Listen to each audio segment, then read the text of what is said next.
máš duši. I když už mám svoje léta, ale s tebou půjdu na kraj světa. Oko vilné, chůze vratká, čekajíc jiné požitky, přiblížila se též matka, ústek slova výčitky. Já jsem si to nemyslela, že si první matka pravdu měla. Mě touhou do pláče a ty mukláš lahváče. Jen to pivo ohníš, jak je týden dlouhý, kdy konečně ukojíš své manželky touhy. Co obětí jsem přinesla do našeho vztahu, jenom panenství a krásu. A kde je všechno?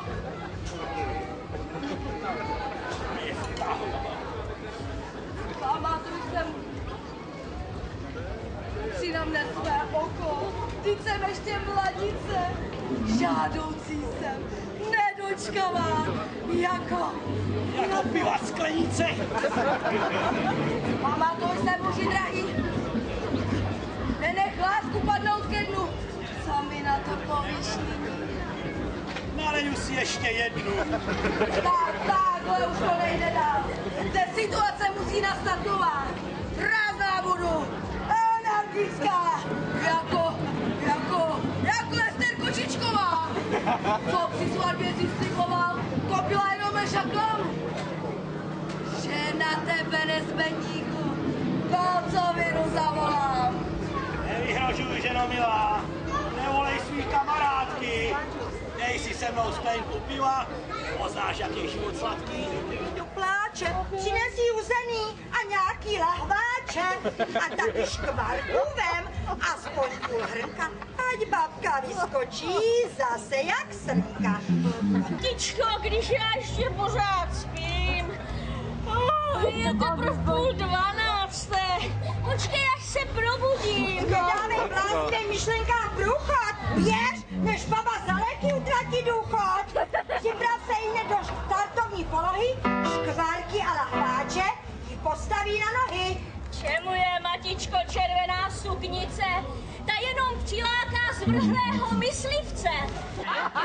Kouří trávu, po včerejším flámu má bolavou hlavu. Občas z lavičky přičihne čikuli, když v tom se cestičkou karkulka přikulí.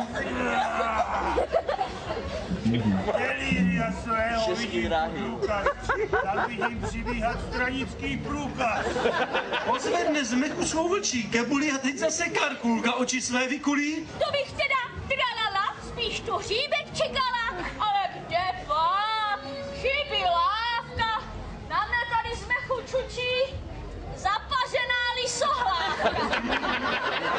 Karkule, hned zubek ponesu, jestli budeš rejpat do mýho účesu. Neodvidí o škole grace není. Já seděl před válkou za znásilí. Osvěžně vědomost putovou, bylo to před první či druhou světovou. Postavíme asi tam na té stráně, aby jsme se mohli bránit, nějak pomocovat od západu Germánii.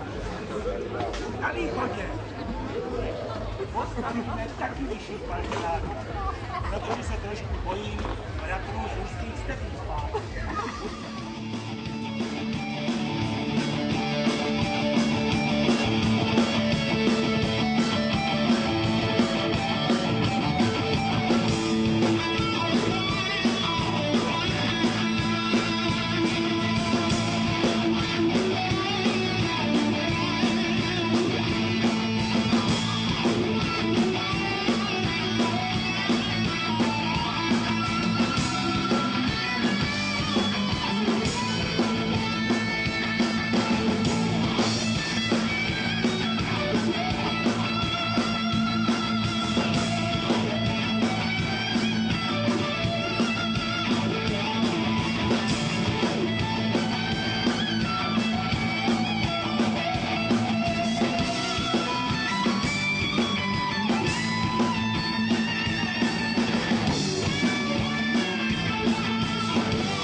Če,